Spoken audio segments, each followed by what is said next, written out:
Salut à tous. Au menu du jour, toujours autant de bons titres à partager avec vous. Nous recevrons tout d'abord sur le plateau de Croque Lecture Théo qui nous fera découvrir L'Étincelle, un des nouveaux romans des éditions Rajon. Ensuite, Nathan nous présentera un titre d'un éditeur peu connu, mais au roman toujours passionnant, Les Grandes Personnes. Ce titre s'intitule A comme aujourd'hui. Enfin, les premières bulles de l'année vous seront présentées par Julien, avec une bande dessinée qui adapte un grand succès de la fantaisie française. Vous êtes prêts? Alors commençons tout de suite. Alors Théo, quel roman vas-tu nous présenter aujourd'hui? Bonjour à tous nos croque-lecteurs. Dans la rubrique plat du jour, je vais vous présenter le roman de Jean-Marie Desfossés, L'Étincelle, qui appartient à la collection roman des éditions Rajon. Ce livre n'est pas le premier roman de cet auteur. Il a écrit de nombreux livres comme Envol pour le paradis, Un présent imparfait ou La fiancée du désert, etc. Alors nous pouvons dire que cet auteur est un écrivain prolifique que nous apprécions particulièrement au croque-lecture. Peux-tu nous faire un résumé de ce livre de Jean-Marie Desfossés? Lors du cours de mathématiques, Emmanuel reçoit sa note, un 3 sur 20, la pire de toute la classe. Son professeur lui fait une remarque déplaisante. À la fin du cours, quand un de ses camarades tente de lui parler, frustré, il s'énerve contre lui. Le soir, il attend son meilleur ami, Julien, au parking des 2 roues. En effet, c'est celui-ci qui le ramène tous les jours en mobilette. Il en profite pour observer une jeune fille dont il est secrètement amoureux.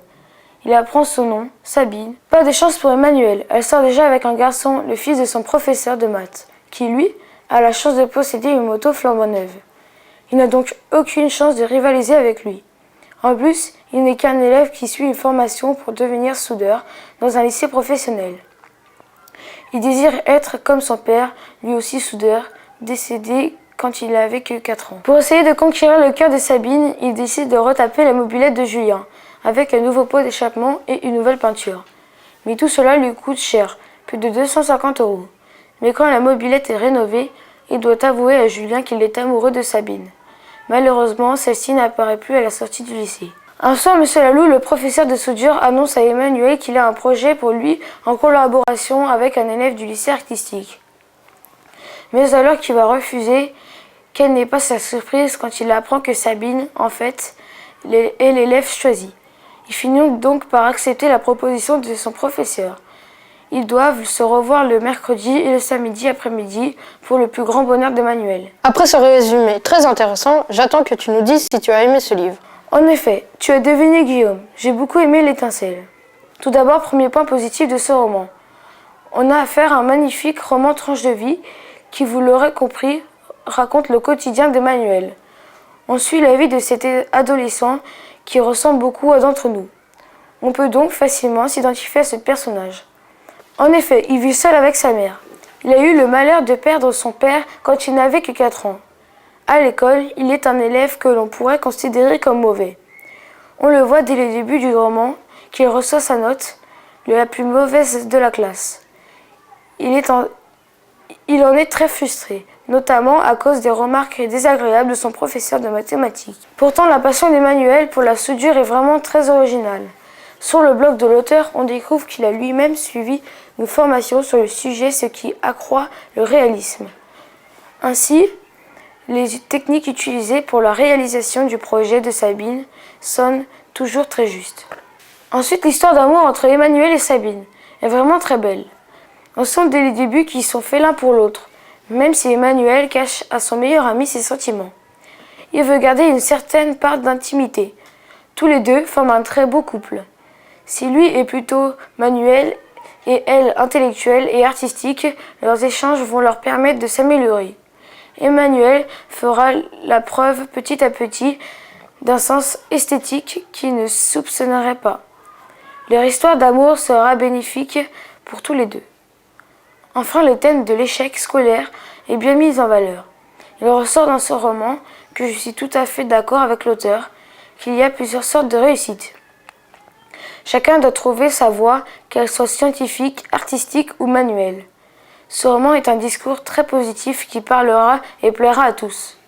En définitive, j'ai aimé ce livre de Jean-Marie Desfossés, notamment grâce à ses personnages et à cette belle histoire d'amour. N'hésitez pas à vous lancer dans d'autres lectures de cet auteur comme L'Étoile de Sagarmatha ou Face au Nord où l'amour n'est jamais loin. Salut Nathan, c'est ta première chronique aujourd'hui. Quel livre de la rentrée littéraire t'a interpellé? Bonjour à tous. Aujourd'hui, je vais vous parler d'un livre qui m'a particulièrement plu, A comme aujourd'hui de David Levitan, édité aux grandes personnes. Cet auteur américain de romans pour adolescents est également directeur éditorial chez Scholastic. Il a également écrit Will et Will, publié chez Gallimard dans la collection Scripto. C'est un bon choix.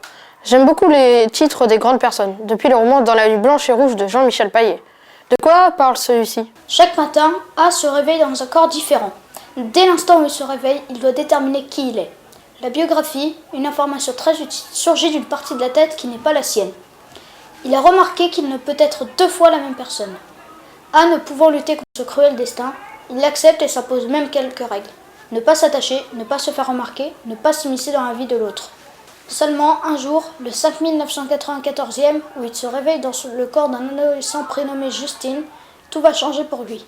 Au lycée, A va rencontrer Rhiannon, la petite amie de la personne dont il occupe le corps, et va commencer à transgresser ses règles. Rhiannon semble triste et égarée. Pourtant, il se donne rendez-vous pour le déjeuner. Pour la première fois, A vraiment envie de connaître cette fille.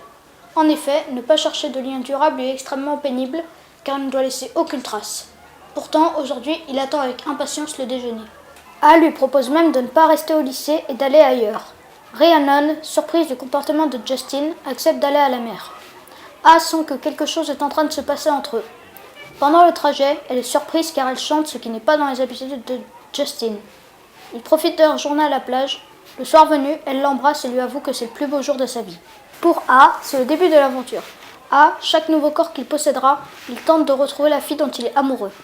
Pour leur première retrouvaille, A est dans le corps d'une fille ayant une voiture et possédant le permis, Amitran, qui habite à 1 heure de route de chez Rhiannon. Se rendant au lycée de Rhiannon, il va à sa rencontre. Il lui raconte que ses parents vont déménager et qu'il voulait voir à quoi ressemblait l'établissement. Mais mentir à Rhiannon est vraiment trop difficile pour A. Ce roman a l'air vraiment intéressant, mais qu'as-tu pensé de l'histoire? J'ai beaucoup aimé le roman A comme aujourd'hui pour l'originalité de l'histoire, pour ses thèmes très bien pensés et pour ses personnages émouvants. Dans un premier temps, vous vous êtes rendu compte de l'originalité de ce roman. Il possède bien évidemment un double genre, tranche de vie avec une bonne dose de fantastique. Le lecteur suit la vie quotidienne de A qui change chaque jour. Cela apporte évidemment une grande variété de personnages. Nathan Daldry, enfant très sérieux qui ne fait rien de sa journée et qui termine tous ses devoirs du week-end le vendredi. Amitran, qui est majeur et qui peut donc se déplacer très facilement grâce à sa voiture. Nous le découvrons depuis le 5994e jour jusqu'au 6034e. Il nous raconte son cycle de vie qui est vraiment infernal. Dans un second temps, je vais m'intéresser aux deux personnages principaux, notre duo d'amoureux, A et Rhiannon. Pour commencer, nous avons la preuve dès le début du livre que Rhiannon est timide et même soumise, car lorsqu'elle aperçoit Justine, qui est en fait A mais elle ne le sait pas, et qu'il va lui parler, elle bafouille et ne trouve pas ses mots. De plus, A est un expert du mensonge. En effet, il ne doit pas laisser de traces et est donc obligé de tromper toutes les personnes qu'il rencontre. Ceci est vérifiable lorsqu'il voit pour la première fois Rhiannon dans un corps différent et qu'il trouve toujours une raison de venir dans le lycée de celle-ci. La fin est très prévisible. Même si on espère pendant toute l'histoire une happy end, c'est impossible que pour A, cela se termine bien.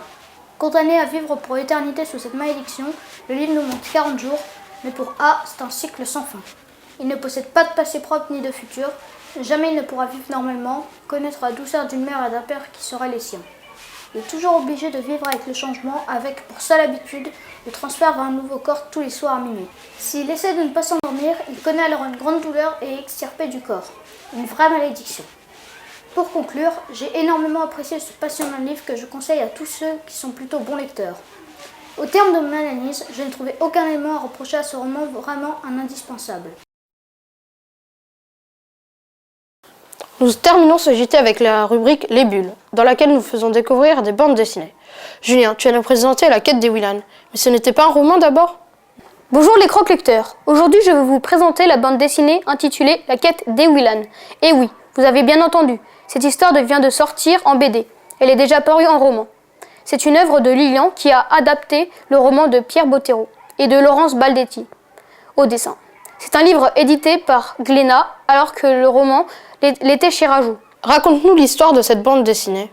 Camille, une jeune fille adolescente, a séché les cours ce jour-là, alors qu'elle se rendait à la bibliothèque. Elle traverse une rue sans faire attention, au moment où un camion qui roulait à toute vitesse fonce vers elle. Elle tombe dans un autre monde inconnu au lieu de se faire écraser. Surprise, elle se retrouve au milieu d'un combat acharné entre un chevalier et un tisliche. Alors que le chevalier est vaincu et que le monstre veut la tuer, car il l'a reconnue et appelée Ewilan. Elle retourne dans son monde avec des questions plein la tête et un collier avec au bout une pierre. Preuve qu'elle n'a pas rêvé. Elle est rejointe par Salim, son meilleur ami. Ils décident d'aller au parc. Camille montre à Salim le collier trouvé dans l'autre monde, car il ne la croit pas.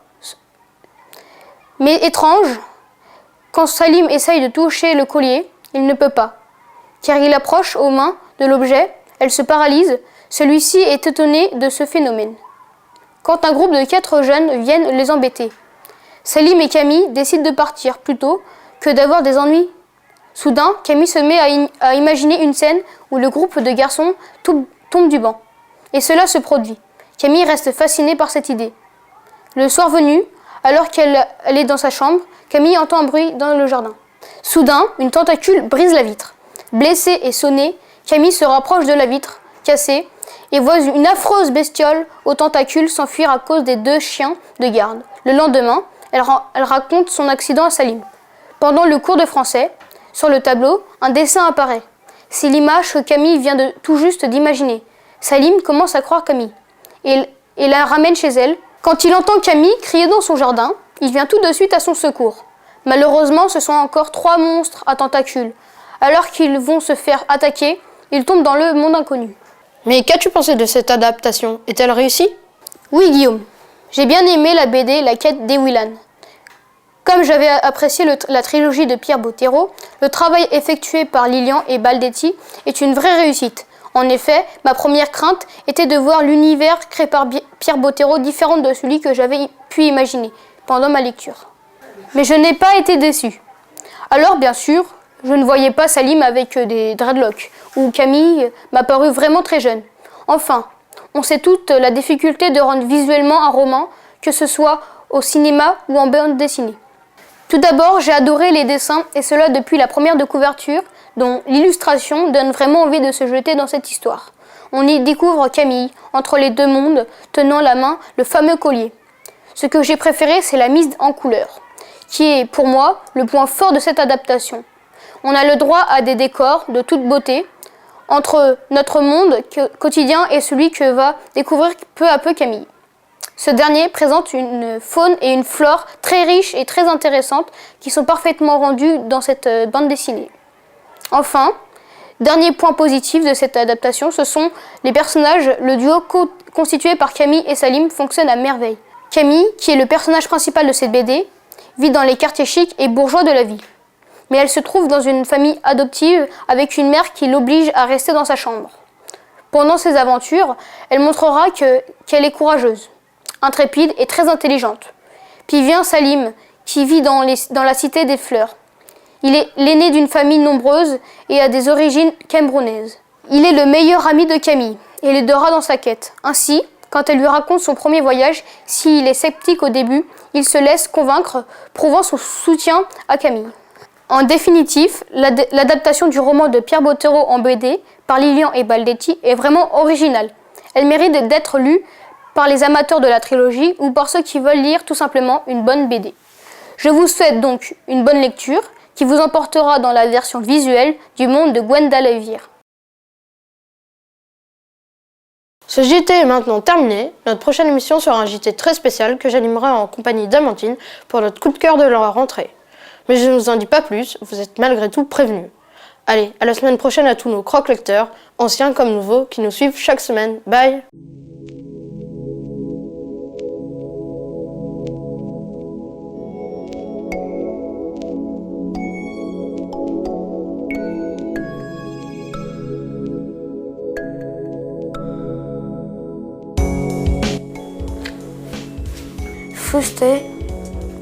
Fusté. Fruit. Comme un fruit. Parce que je confonds les lignes en fait. C'est le micro, il me gêne. Enfin, ça fait... De la bouche de Julien. Non, c'est ce que je me suis inventé un truc.